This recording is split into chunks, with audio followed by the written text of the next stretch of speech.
तो कल हम लोगों ने लिवर, गाल ब्लैडर, पैंक्रियास के बारे में देखा था। आज हम बात करेंगे अब्जॉर्प्शन के बारे में, यानी डाइजेशन का पूरा प्रोसेस, कंप्लीट प्रोसेस, और आपका अब्जॉर्प्शन का पूरा प्रोसेस कैसा होता है देखिए। The secretion of epithelium of the intestinal glands is stimulated by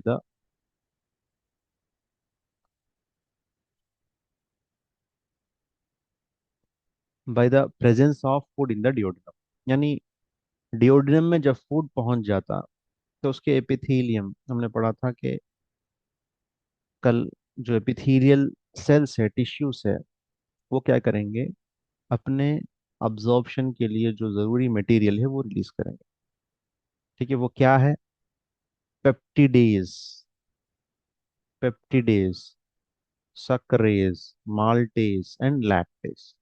ये चार किस्म के अब्जॉर्प्शन करने वाले मटेरियल्स को ये रिलीज करेगा। ठीक है, काम क्या है देखिए। पेप्टिडेज, ये प्रोटीन के लिए जरूरी है। ठीक है।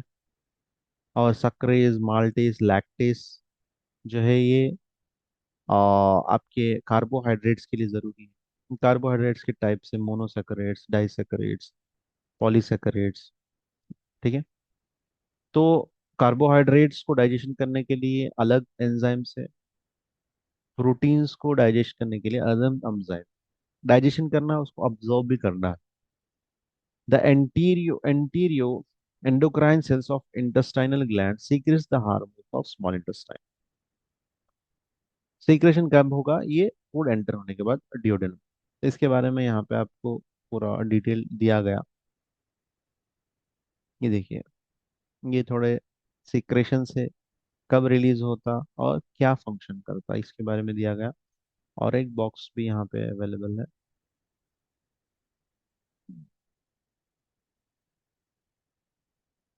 ठीक है, उसी बॉक्स में मोस्टली आपको देखने को मिलेगा 16.2। तो ये बॉक्स कौन सा था? 6.2। ठीक, इसमें थोड़े आ गए आप।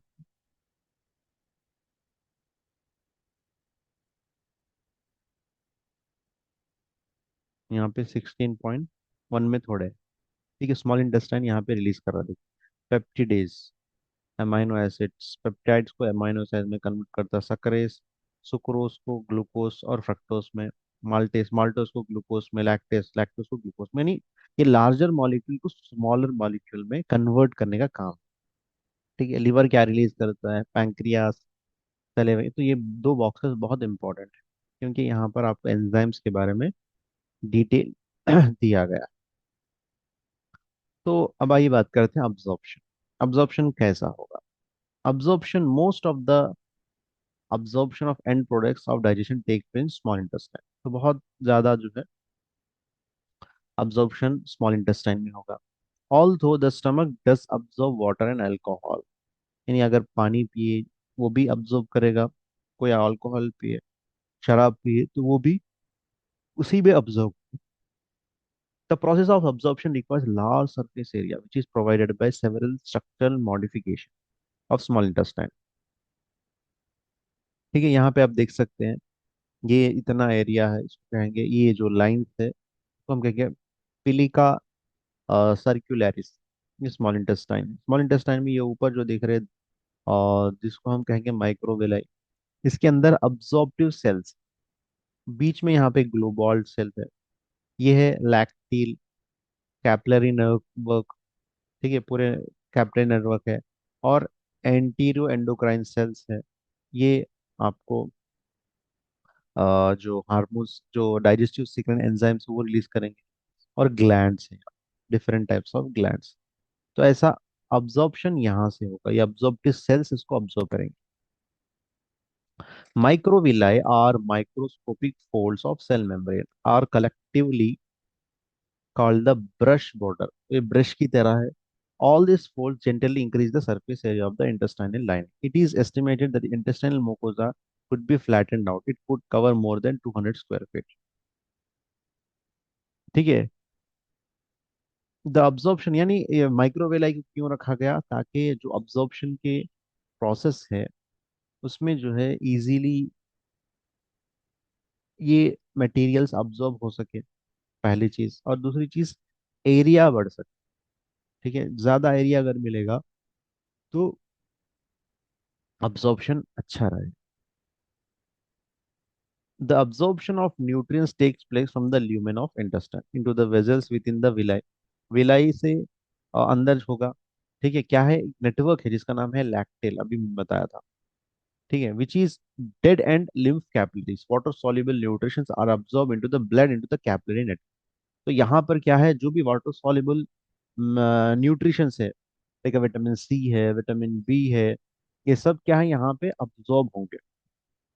ठीक है, नेगेटिव आयॉन्स में भी अब्जॉर्ब बाय एसिड पासिव और एक्टिव। अब खाने में जो भी बहुत सारी चीजें हैं, ठीक है, वो सब चीजें यहाँ पे अब्जॉर्ब होना स्टार्ट हो जाए। लेकिन कुछ न्यूट्रिशंस के लिए कुछ रिक्वायरमेंट्स की जरूरत है, जैसे कि विटामिन बी ट्वेल्व ये डायरेक्ट अब्जॉर्ब नहीं होगा, डायरेक्ट अब्जॉर्ब नहीं। इसके लिए एक सपोर्टर की जरूरत है। कुछ विटामिन जो है डायरेक्ट अब्जॉर्ब हो जाएंगे, जो प्रोसेस हमने देखा। लेकिन विटामिन बी ट्वेल्व के लिए एक स्पेशल प्रोसेस, क्योंकि ये स्पेशल न्यूट्रिशन है, इस वजह से हमारे स्टमक के अंदर एक सेल्स होते हैं जिसको पैराइटल सेल्स। ये सेल्स क्या करेंगे, एक इंट्रिंसिक फैक्टर, एक फैक्टर रीजन के लिए इसको बनाएंगे। इंट्रिंसिक फैक्टर मतलब इसको रीजन के लिए बनाया जाए। ये क्या करेंगे, बी 12, जो भी हम खाएंगे, बी 12 अगर फूड में है तो इनका काम ये है कि इनको प्रोटेक्ट करके, इंट्रिंसिक फैक्टर बी 12 को प्रोटेक्ट करके स्मॉल इंटेस्टाइन में लाना, ये इनका काम। ठीक है, तो जब लाएंगे तो वो अब्जॉर्ब करेंगे। ठीक है, जैसा ये एक एग्जांपल है। एक सेकंड एग्जाम कैल्शियम है। कैल्शियम भी डायरेक्ट अब्जॉर्ब नहीं होगा, इसको विटामिन डी की जरूरत है। और पैराथायराइड हार्मोन्स, जो हार्मोन्स रिलीज करते हैं, वो हार्मोन्स की जरूरत है। ठीक है, तो ऐसे स्पेशल कुछ न्यूट्रिशन है जिसको प्रोसेस के जरिए से अब्जॉर्ब किया जाएगा। फैट सॉल्युबल न्यूट्रिशन, यानी कुछ विटामिन ऐसे हैं वाटर पे अब्जॉर्ब हो जाएंगे, ये वाटर अब्जॉर्ब, ये फैट सॉल्युबल, यानी वहां पे फैट की रिक्वायरमेंट है। ठीक है, जैसे A, D, E के, ये सब फैट सॉल्युबल विटामिन है। ठीक है, इनके लिए जरूरी है कि बाइल साल्ट, यानी बाइल लिक्विड हो। अगर बाइल लिक्विड नहीं है तो ये अब्सॉर्ब। ठीक है, तो ये बहुत इंपॉर्टेंट है। तो अब यहाँ पे फैट सॉल्युबल भी अब्सॉर्ब हो गए, वाटर सॉल्युबल भी अब्सॉर्ब हो गए, उनके रिक्वायरमेंट जो है वो रिक्वायरमेंट भी पूरी कर दी गई। तो अब्सॉर्ब होने के बाद ब्लड, जो वहाँ पे कैपिलरीज थे, वो कैपिलरीज के जरिए से वो ब्लड स्ट्रीम में जाएंगे। ठीक है, ब्लड स्ट्रीम में जाएंगे, ये डायरेक्ट हार्ट में नहीं जाएंगे। ठीक है, ये हार्ट में नहीं जाएंगे। कल मैंने बताया था कि स्मॉल इंटेस्टाइन में अब्जॉर्ब होने के बाद पोर्टल वेन के जरिए से लिवर में जाएंगे, आ जाएंगे लिवर में जाएंगे।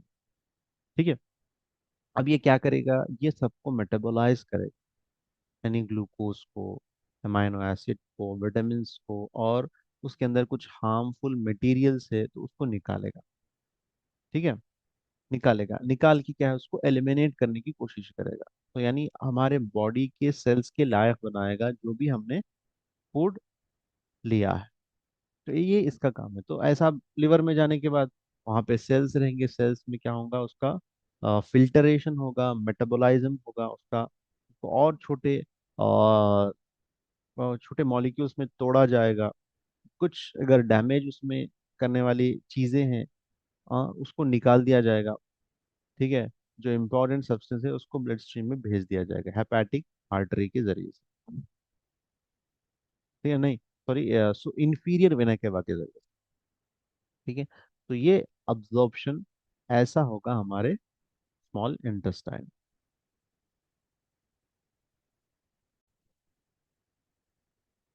नेक्स्ट है आपका लार्ज इंटेस्टाइन। लार्ज इंटेस्टाइन का जो लेंथ है वो 5 फीट है, और चौड़ाई इसकी कितनी है, 2.5 इंच है।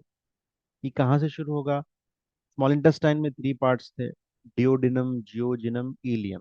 इलियम के बाद एक छोटा सा पार्ट है जिसको हम सीकम कहते हैं। सीकम, यहाँ पे देखिए, जो लार्ज इंटेस्टाइन और स्मॉल इंटेस्टाइन दोनों आके जहाँ पे मिलते हैं उसको कहते हैं सीकम। सीकम यहाँ पे, ये देखिए सीकम। तो यहाँ से शुरू होगा लार्ज इंटेस्टाइन। ठीक है, इलियम और सीकम दोनों मिलकर इलियोसिकल वाल्व बनाते हैं। अब क्या होता है यहाँ पर, सेपरेट करने के लिए, यानी लार्ज इंटेस्टाइन की शुरुआत यहाँ से हो रही है इसके लिए। After undigested food which is now mostly cellulose and water pass from the ilium into the caecum. यानी हम जो फूड खाते हैं सब डाइजेशन होना जरूरी नहीं है। कुछ फूड ऐसा रहता है कि जो भी हमने खाया उसको फॉरवर्ड करने के लिए, चिकनाहट बनाने के लिए रहता है, म्यूकस बनाने के लिए रहता है, उसमें जो फूड है सेल्यूलोस।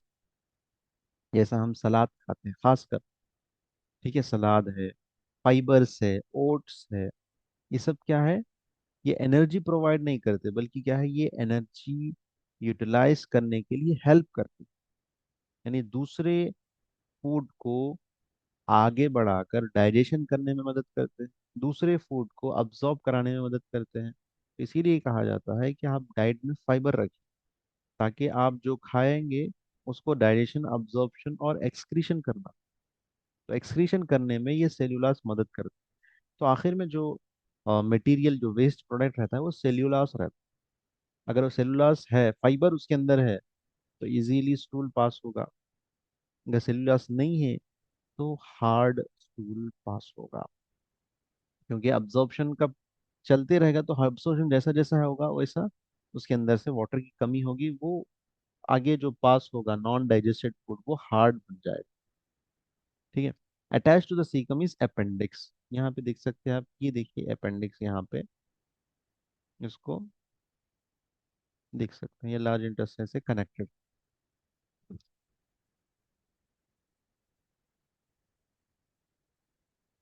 अपेंडिस, अपेंडिस को इन्फेक्शन अगर हो जाए तो अपेंडिसाइटिस बोलते हैं, और वो अपेंडिसाइटिस बास मौके पे निकाल दिया जाता है, जिसको हम अपेंडेक्टोमी कहते हैं।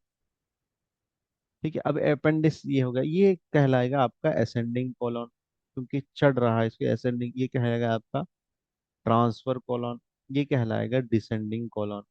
ये आखिरी का डिसेंडिंग कोलन का जो आखिरी हिस्सा है उसको सिग्मोइड कोलन कहेंगे। ये आपका रेक्टम है, जहाँ पे स्टूल आके यहाँ से यहाँ तक रहेगा, एंड प्रोडक्ट। और ये कहलाएगा एनस, यानी यहाँ पे स्पिंक्चर्स होते हैं, एनाल स्पिंक्चर्स। जब ये फुल हो जाता है, जब आपको सिग्नल यहाँ से ब्रेन को जाता है कि अब स्टूल पास करना है। ठीक है। बस यहाँ पे अब्जॉर्प्शन होता है। The reminder of the colon consist of ascending, transfer, descending है। ठीक है। आगे लास्ट में रेक्टम है। रेक्टम जो है ये 6 इंच लॉन्ग होता है। Anal canal is the last inch of the colon. ठीक है, एनस से सराउंड है। ठीक है। रेक्टम जो है आपका लास्ट एंड ऑर्गन है डाइजेस्टिव सिस्टम। यहाँ पे कोई डाइजेशन प्लेक्स नहीं होगा। बस यहाँ पे क्या है, लुब्रिकेंट के लिए वहाँ पे म्यूकस रिलीज होते हैं, ताकि स्टूल इजीली पास हो सके। अब जो आप लार्ज इंटेस्टाइन है उसमें 3 बैंड्स, एक है टेनाइकोलिया, ठीक है, और जो आप देख सकते हैं यहाँ पे, ये देखिए,